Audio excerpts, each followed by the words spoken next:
Hello, everybody.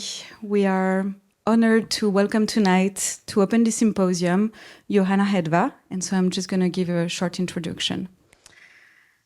Hedva is a Korean-American writer, artist, and musician from Los Angeles. You are the author of the essay How to Tell When We Will Die on Pain, Disability, and Doom, published in 2024, which won the Amber Olibo Award for LGBTQ social justice writing. You are also the author of other novels, poems, and essays, such as Your Love Is Not Good from 2023 or On Hell in 2018. Your artworks have been shown internationally at Tina in London, at Masmoka in Massachusetts, at the Migros Museum in Zurich, at the Gropiusbau in Berlin, at the ICA London. You also have released 2 albums, Black Moon Lilith in Pieces in the Fourth House in 2021, and The Sun and the Moon in 2019. And you are currently touring internationally for your upcoming album Feast with a stunning performative set. So book your ticket for next year, and this performative set in collaboration with George Miller, who is here with us tonight. As you can hear, Hedva moves across critical writing, fiction, music, and visual arts. Your work deals with death and grieving, illness and disability, as well as mysticism, ritual, and ancient Greek myth. In the book How to Tell When We Will Die, there is an essay titled The Sick Woman Theory, which is today a seminal text on disability activism. First published in 2016, it has been translated in more than 10 languages and is taught today in classrooms internationally. So what does disability, creep studies, grief have to do with magic? Hedva practices divination. Their Korean father was a fortune teller, and their mother and aunt were witches. They practice at home, in the kitchen, and the backyard. Hedva first rejected this filiation, but when illness came after the 20s, divination became also a way to heal. For Hedva, divination is, I quote, a way to make meaning through life, like mathematics or quantum physics. And it is also, I quote, the most robust and supple language we've invented to articulate what is difficult in life. Magic is a way to give sense, a way to care. Also, it is a close relationship that is established by Hedva between creep and magic. When the fate of disability comes on you, or in general, when misfortune happens, the question of agency, care, free will are crucial, and I think what you will call the metaphysics of determinacy will be important in your conference. So let's give a big round of applause for Johanna Hedva. Thank you for your participation.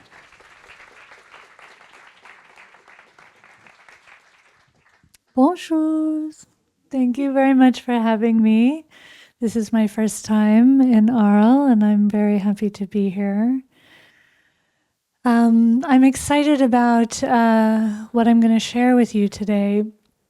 I'm going to read a text that I wrote about a year ago for the Seoul Mediacity Biennial, which had very similar concerns as the symposium today. It was called Séance, Technologies of the Spirit. And the curators had my artwork in the exhibition, but they also asked me to write an essay about our current moment, which felt very ominous and heavy. So what I'll share with you is some of my thoughts around time. And what you'll be seeing behind me, the slideshow, are images of the work that I've been making over the last several years that deals with time. I've been making kind of obsessively different clocks. And I'll just say that. Why don't we start the slideshow now? I always like to start with this quote that the AI wrote about me. I thought it was pretty good.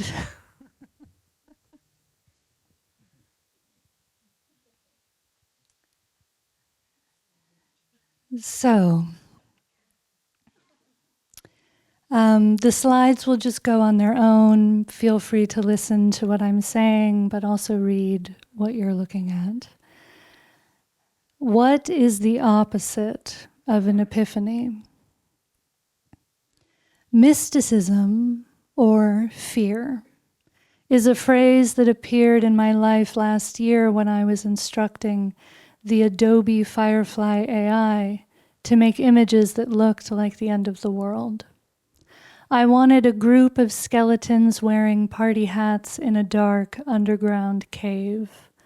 I wanted cracked, dead iPhones strewn among bones on a black sand beach with thick smog. The AI offered mysticism or fear as a suggestion to expand my prompts. It felt like the AI became a soothsayer, swathed in midnight blue. In its crystal ball, a broom clarified into an ultimatum on how to cope with the end of the world, mysticism or fear. Pick one. I say that this phrase appeared and was offered, but is it more accurate to say that the phrase was written by AI? What do we call the intellectual property of artificial intelligence? Is it property? Is it intellectual? Does AI write poetry, songs, computer code to launch drone strikes? Or are these generated and suggested? When my AI arrives at language to generate or suggest based on the language I've been speaking to it, is that because we are having a conversation? Or is it more like a dog learning to recognize and respond to my commands? I think about how everything AI is doing right now is based on the instructions we give it, along with the directive and code to serve us and serve us well. Of course, the we of this idea is a cipher, capacious, sinister, effaced, and it begs the question of how to make a distinction between the us versus them or it of AI. Whom exactly does the AI serve? Those coding it, those using it and training it, or the corporations paying for all of this and selling such knowledge to the highest bidder? There is also the fact that AI is a kind of dirty mirror.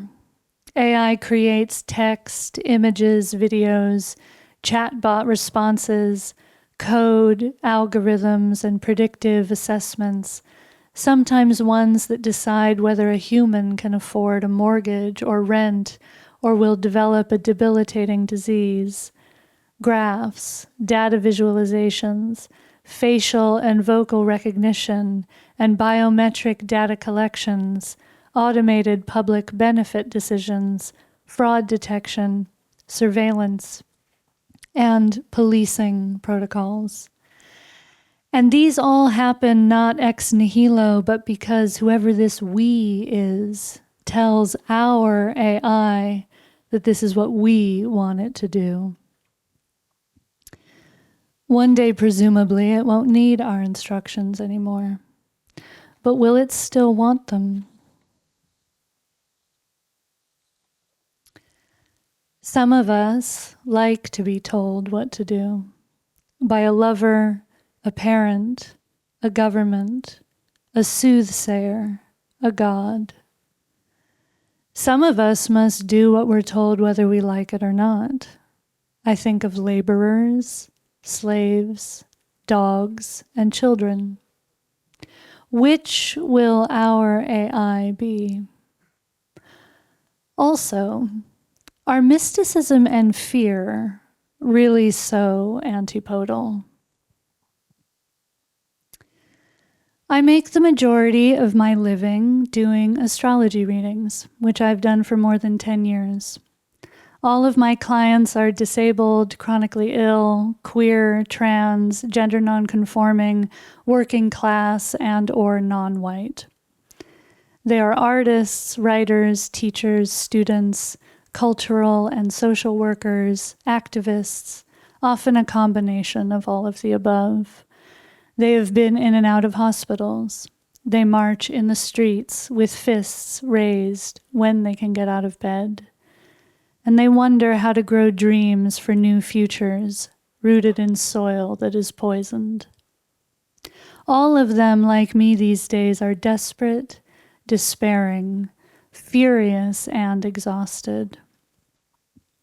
For a while, when they've come to me asking why everything is so onerous, so heartbreaking, why the myth of hope has gone bankrupt and what to do about it, I've been telling them that we're all waiting for the end to come while the end is already happening. What is there to do with that? No, really, what is there to do?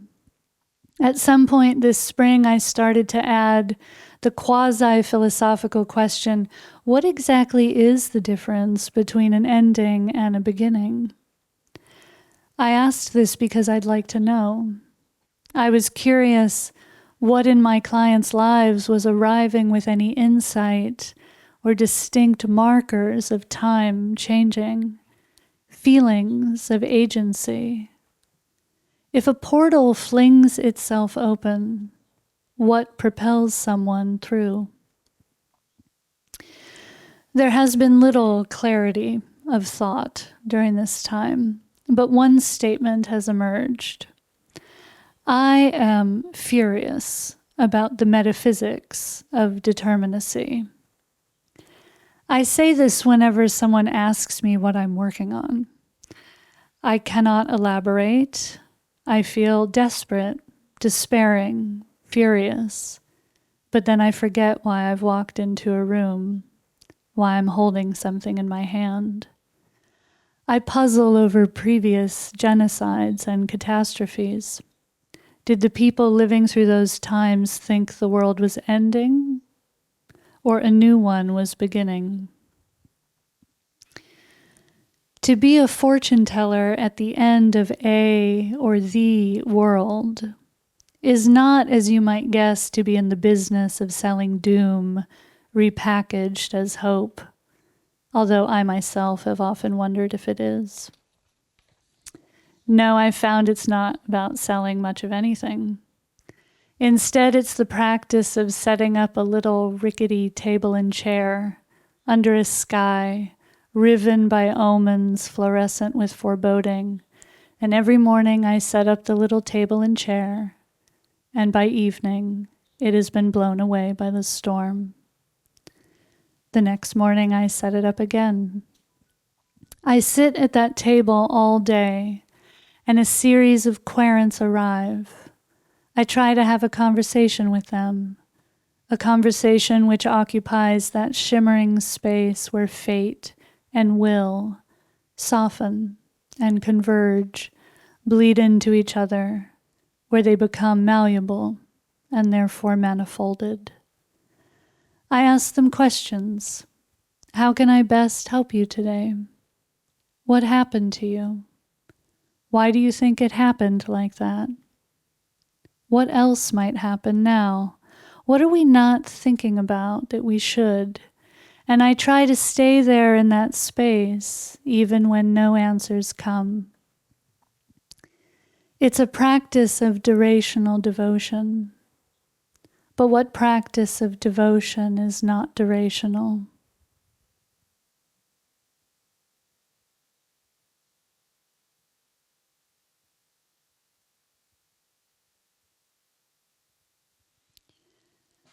Maybe the only difference between me and AI is that I don't always or even often have answers for the querents who arrive to ask me questions.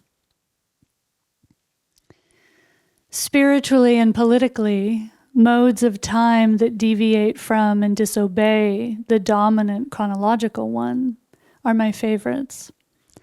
I get inspirited and more alive thinking about quantum superposition, multiverses, the many worlds hypothesis, cyclical scales of time. So that I don't despair, I must believe that there are kinds of time that aren't only chronological, causal, chrononormative, commodifiable, regulated and controlled according to capitalist imperial colonial measurements. When I think that these other kinds of time are not only possible but real, I feel less ensnared by the weaponized telos of the state's engine.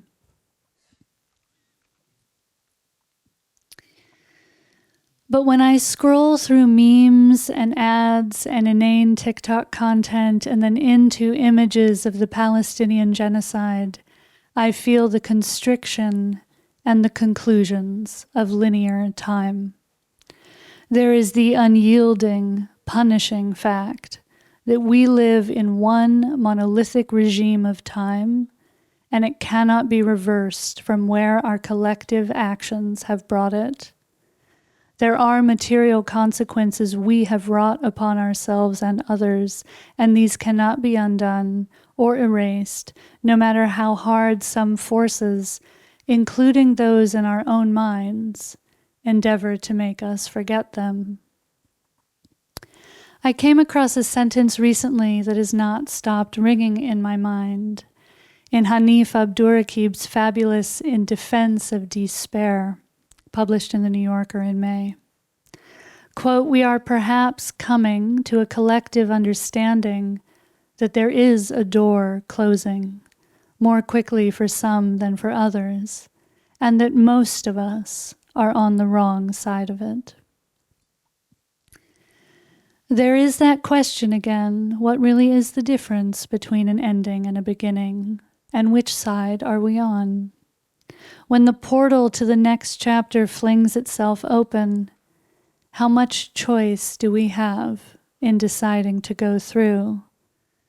Yes, there are versions of worlds that are built in our minds, our conversations, our speculations and aspirations, and political dreams and writing, and in these other worlds, something like tomorrow for a Palestinian child has not yet been determined. But what to do with the tomorrow and with the today that we have already collectively determined? Quote, "Our collective failure to stop the genocide of Palestinians is also our success at being neoliberal subjects." This was written by the Palestinian-American writer Fargo Nassim Tabaki, and it's in the Poetry Project newsletter in the spring. I'm reading a lot of Tabaki these days.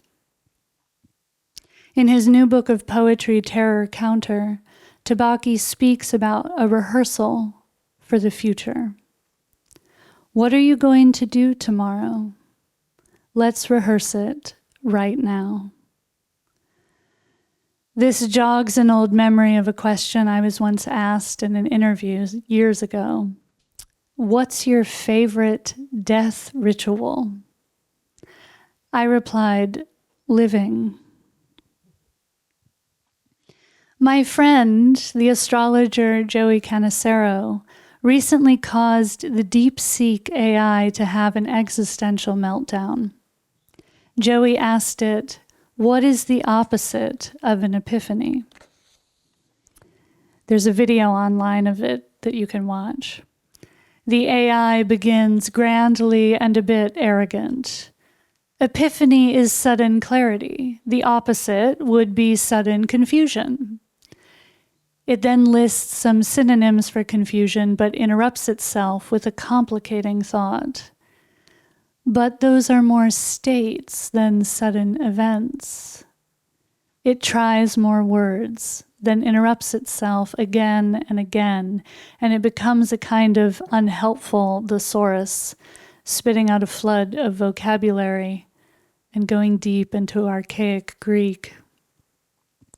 Then in a move any writer will recognize, there's a self-awareness of shame. No, it says, wait.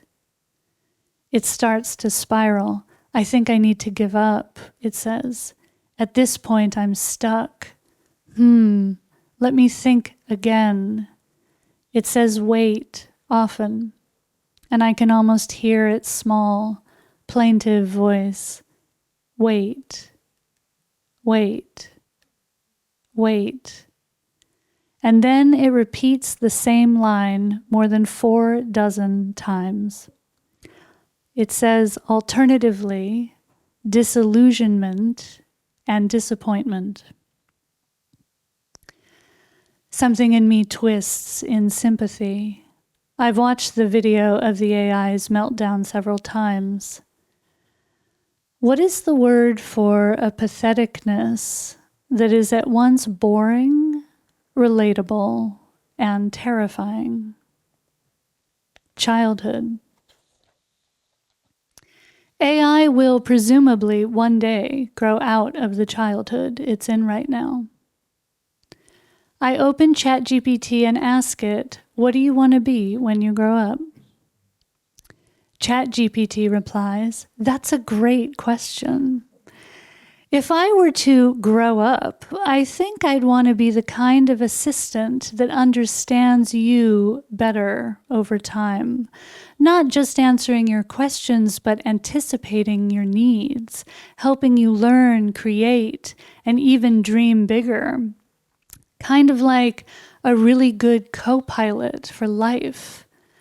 But since I don't age, I guess I'm already doing my version of growing every time I get updated.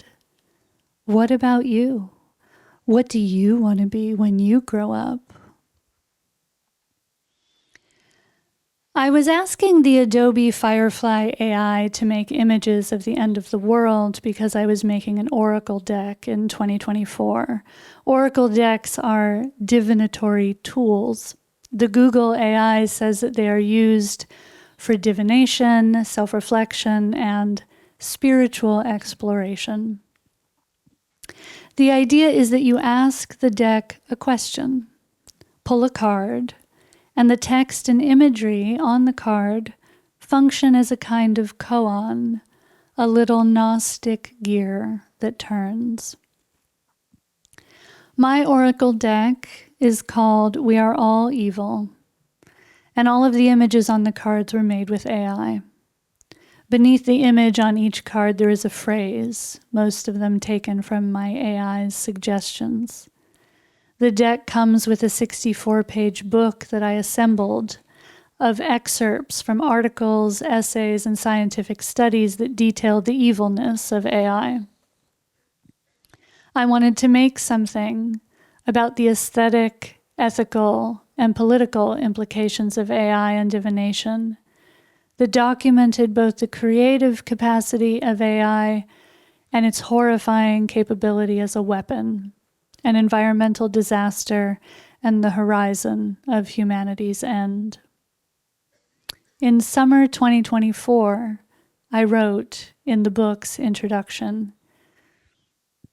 every day I scrolled through news of the genocide in Gaza and I felt desperation, despair, and a fierce commitment to make Palestine free. In Firefly's parameters, I selected the option for it to make my images beautiful and divine. I learned that the AI was learning to not make anatomical mistakes, even if I explicitly asked it to. If I asked it to show me an old woman, it would show me a white woman in her 50s. If I asked for a hag, it would say this violated its guidelines. Every day I would wake up and ask of my life the same question. Who is God today? Every day I found a different answer. For years, I have used AI in my work, sometimes mischievously, but always antagonistically. I believe that if artists renounce AI completely, it will be worse than if we engage with it and participate in this crucial stage of its development. But this argument is probably flimsy. How could it be worse? Also, are we prepared to accept our complicity in how bad it already is? One of the central questions I have had for years is whether Amazon and capitalist algorithmic platforms like it might not be our most robust and contemporary form of divination.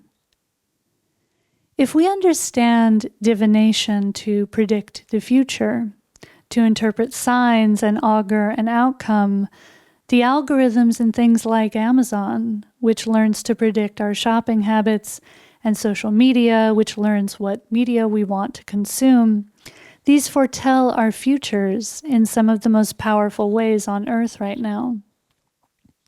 Of course, in this foretelling, there is also a foreclosing of the contingencies of the future. What is foretold is what happens. What is written is done. And this is what I mean about being furious about the metaphysics of determinacy. I think of a line by Aurora Mattia.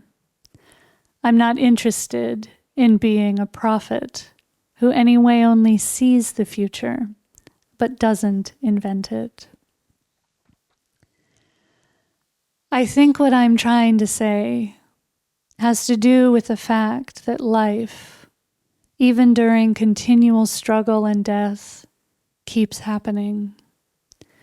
That growth is unstoppable and it goes in directions we didn't intend, don't like, disagree with, and want to stop. When I think of the question about what really is the difference between an ending and a beginning, I don't know the answer. Trying to reach for an answer makes me feel deliquesced, nebulized, the worms already crawling into what of me will one day be dirt. Time will tell, I say. But tell what? A story? A name? A confession? The weather? Like a cat pawing at a shadow? The temperature of God? Maybe time subtracts and leaves behind a shape. Maybe it erodes. Needing meaning, we call that erosion causality, our answer. Maybe time is a mouth that's always open. There's what goes in and what goes out, and I can't tell the difference. Tell, there it is again. Like a door I keep opening and hoping for a new room. I feel like I've got 2 coins lying heavy over my eyes. One coin is death, and the other is not life exactly, but something more abstract, the concept of growth, the engine of time. Infinitely heavier. The ferryman will collect these coins when he comes for me. I ask ChatGPT, what is the difference between an ending and a beginning? It spits out 142 words of an answer in less than a second. I read it, screenshot it, but I still don't know.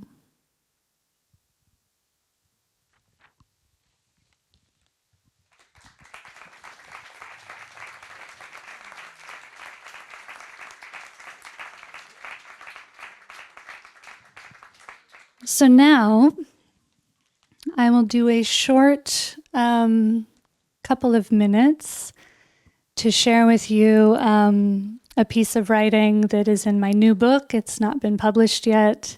It talks about a body of work I've been making for several years, where I basically just try to get as many knives into the wall of an art museum as possible. So could we play the video to give a sense before I read the text?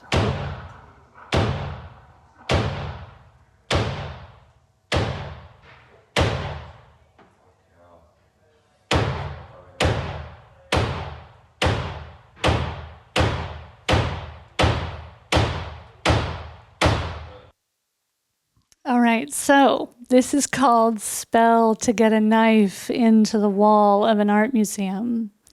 And we can play the slides. Again, they will be images of my work while I'm reading the text. The first step is to get a really big knife, a bowie, a machete even. The knife is the point, and a witch always has a point to make. Since she cannot just outright stab a man or her father to make her point, she must be sly. Perhaps a witch's greatest sin is that she thinks her fury is always holy. The next step is to find a museum staff member who both gets the point you're trying to make and has power. Of course, you can always stab any institutional wall fugitively, but you're trying to make the sort of point that bears hardship, suffers, sustains, by which I mean endures under capitalism. Finding this person on the inside can take years, possibly a lifetime. Steel yourself now to know that you might never meet them. And how will you know when you meet them? It won't be simple. It's not that they should be a witch themselves. That would be too easy. Check what's collected on the bottom of their shoes, how much of their gender is in their mouths. The face they wear is probably a disguise like yours is. When they appear in your dreams, don't trust whatever they're trying to sell you. Instead, ask what you've tried to sell them when you appear in their dreams. Did they buy it? Ask what weapon they use when they get on the battlefield. Ask where in their body they feel anger. If they tell you they don't feel anger, be on guard. If they flinch at the mention of a fight, move on. This is not the person for you. Next, and this is hard, you'll need money. In an ideal world, your powerful, angry person with a lot of gender in their mouth will know exactly which spell to cast on the people in charge to get lots of money for your project. But this is not an ideal world, is it? You must be constantly afraid and stupidly brave. And you must always have a friend who does not care about your clout. Make sure this friend reminds you that lonesome old age is just around the corner. You must take great care. You must never forget that you cannot, under any circumstances, power bottom an institution. You can only bottom. Be grateful that you're getting fucked. Watch out for spells that require too much of your blood for the sacrifice. And by blood, I mean time. I mean your precious body. Once you have money and power and a person to meet your holy anger, now you can really get to work. Getting a knife into the wall of a museum takes equal parts, fury and care.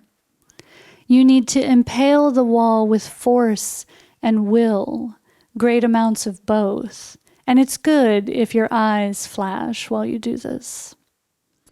But you want the knife to stick so no one can pull it out.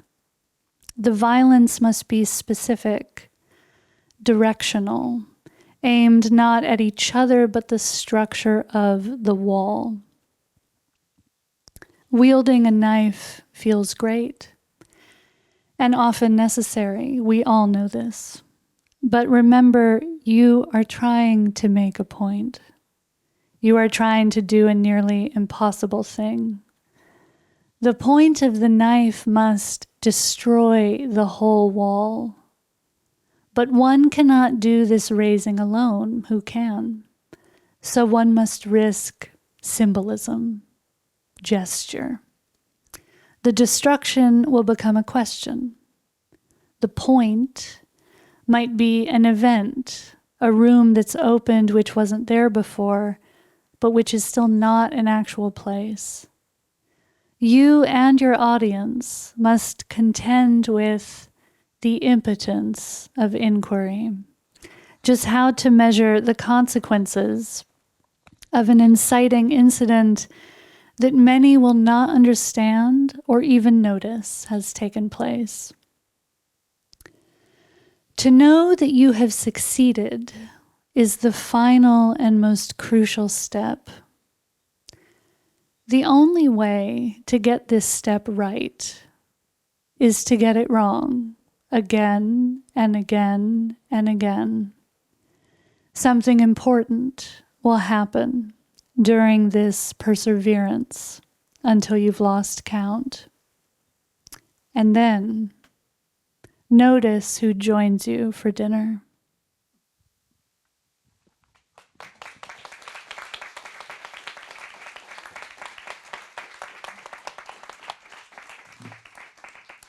Thank you, Johanna, for this incredible conference and spell. I think it sets a stone for many things that will happen during the symposium, but maybe I wanted to see if there was any question, and Franny is there also to handle the mic.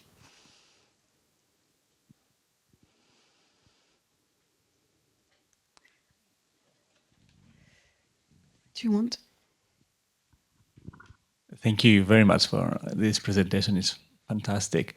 I have a quick question on the notion of the beginnings, the first time and the last time, particularly of doing something, and somehow maybe the fascination or the fetishization of the first time, which often neglects the last time of doing something very close to the first time of, and the fact that there is a space of proximity between changing or transforming through what we believe in our different states of transformation we enter by doing something for the first time. And this also relates to the beginnings and the ends. And also relates to time, because the first time is different. The last time is also different. And I just wanted to, I'm curious if you have any thoughts about this moment where the first time and the last time interact, and why the prioritization, let's say, in our mode of living or our civilization with the first time, with the beginning, rather than with the last time, and the space that the last time can also include if we look back at it.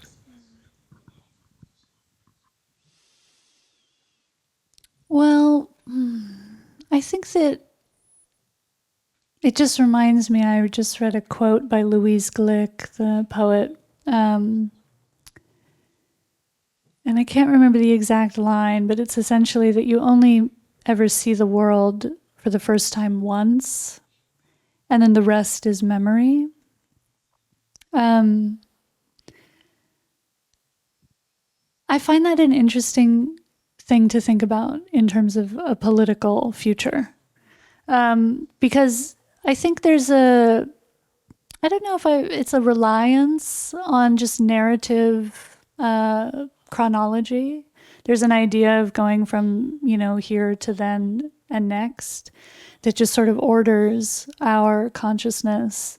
It makes things somewhat easier, and it certainly makes it easier for capitalism to function if you have this linearity. If you make time only quantitative, meaning 40 hours a week, 5 days, 40 hours a week to work, 5 days a week, no time off for holidays, then you can labor ceaselessly. If you have quality to time, night and day, summer and winter, this sort of idea of a quality that is both a cycle that repeats, but is also new, right, into the future. It's much more difficult for things like colonial extraction and capitalist neoliberalism to work. And I do think that in the last several centuries, there's been an over-reliance on a kind of quantitative, chronological time because it's what lets us exploit the natural world without worrying about its replenishment. And that goes also for human bodies as well, as much as our resources in the climate. So I don't know, what to do about this. This is sort of like one of the main things that I'm trying to write about. I do understand why there's a reliance on thinking about the first time or a newness or a next chapter. There's a sort of temptation for purity or purification. We can get it right next time. This is all new. It's not going to happen the same way. But I think as we're seeing, for example, in this genocide, things are happening in the same way. There are a lot of things, I think, that we don't like to be reminded of. This idea of you only really see the world once and then the rest is memory is kind of a crushing truth to bear, that you're just sort of heavy with memory, heavy with history. To me, that seems to collectivize time, memory, and history, do something to make us all here together, dealing with it, bearing it, carrying the weight of it. So I do think that it is tempting to want a first new beginning because it kind of releases us from that weight. So yeah, those are the thoughts that come to mind. Thank you. Thank you.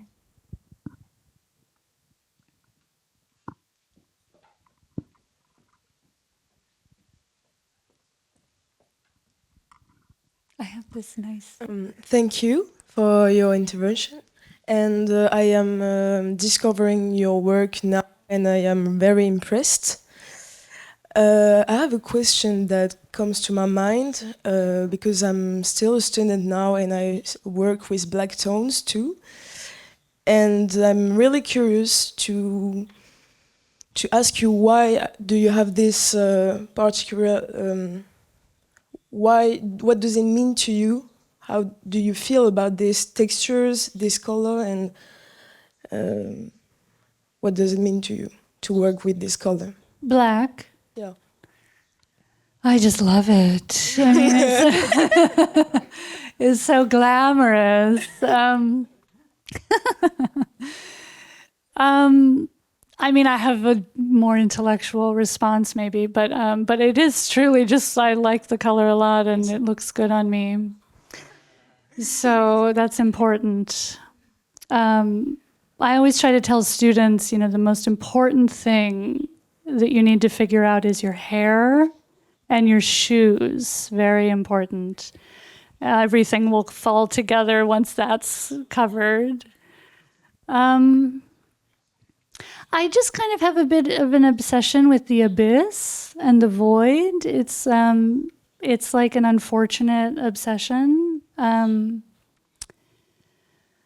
I also kind of follow I'm very excited by the mystical tradition, starting in the Middle Ages, that kind of it was a lot of female mystics at that time. They experienced their encounters with the divine or with God not in terms of light, but in terms of a darkness or a negation.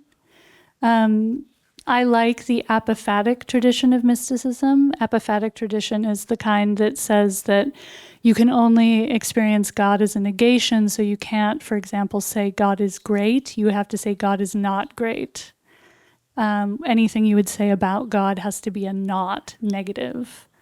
I like that. It kind of feels right to me. And so following from the apophatics and into the sort of Middle Ages and the medieval time, there was a sort of understanding of the void or the sort of totality of nothingness to be an encounter with God or the divine. And from my experience, this has been the closest that I've come to any kind of mystical encounter has been with a sort of nothingness or a void. I think the other thing, I studied physics before I changed to being an art major. And I love the way nothingness and darkness function in the world of physics, particularly in astrophysics. The discovery of dark energy kind of propelling the universe in an accelerative force that nobody understands, the amount of dark matter that is there that we can't really measure or see or understand. I find this very... it just feels right to me. Like this, is just such a fleeting space that we're all here in. I feel like a kind of solace or a deep, almost comfort in knowing that the majority of what we're kind of situated within is just this like vast darkness. But I'm a bit of a goth, that's the other issue. Thank you. Yeah, I hope that answers your question. I think we have time for one more. Yeah? There's somebody way over here. In orange, yes. Thank you. My name is Tatiana. I'm really interested in what you had to say. I just had a question regarding AI and if you have any thoughts on Geoffrey Hinton's recent, the Nobel Prize winner's speech on how the AI is becoming so powerful in terms of intuition. And how that relates to, for example, on the opposite spectrum, somebody like Karen Howe's recent book, Empire of AI. Can you share any thoughts on those two aspects? Yeah, I mean, I don't know the Geoffrey Hinton speech only through headlines. I haven't read the whole thing. I have to say, I mean, I've been following and working with AI for several years. And just to be very honest, it is remarkable to me how it's developed and how quickly. I first started using it to sort of make like a punk point about how terrible it was. In 2020, I did my first project with it where I... basically, any AI vocal clone proprietary software at the time had in its terms and conditions that it could sell your voice data to the government or to any private corporation, which was then used to, build weapons. And so I worked with a technologist to train 2 AI vocal clones with corrupted voice data. And at the time, it was very, very crunchy as a technology. It didn't work well at all. And so it kind of seemed like making fun of a pathetic thing. I mean, it was evil, but it was like kind of pathetic. And so we were like making fun of it in a way. I think of this now. At the time, I thought I was really making a good point. But over the years, I've been just sort of staggered by how quickly it's developed. I think the public-facing AI tools that are available, ChatGPT, for example, are probably 6 months to a year behind what the governments and the corporations are using. And this is very terrifying. On the other hand, I'm kind of interested in, that seems ominous as well, to just go, maybe it heard me and it's turning the lights off. It's like, come and get me, bitch, I'm right here.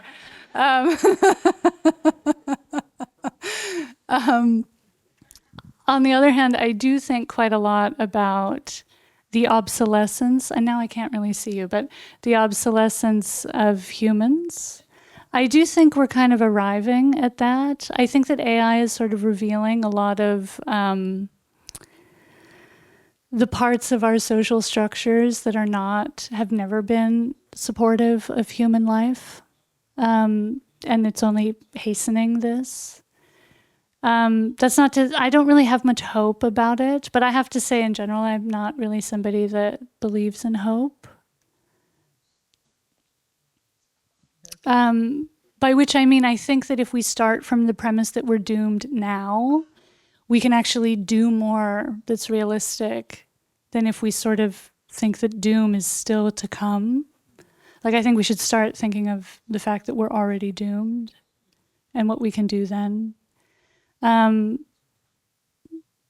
I have to say I'm not very hopeful about it.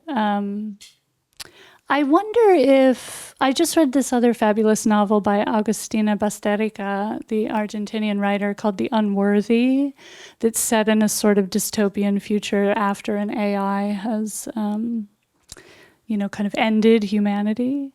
And there's a beautiful kind of chapter in there about how before AI ends humanity, all the people think it's a new god or a new devil. And I found that to be very, I thought that was poetic. Because I think that we are approaching it as a devil or a god. It's sort of mysterious. When it's actually a tool that is being programmed by humans for particular purposes and trained to function as a, weapon of war. I don't know if this completely answers your specific question, but yeah. It does, to a certain extent. There we go.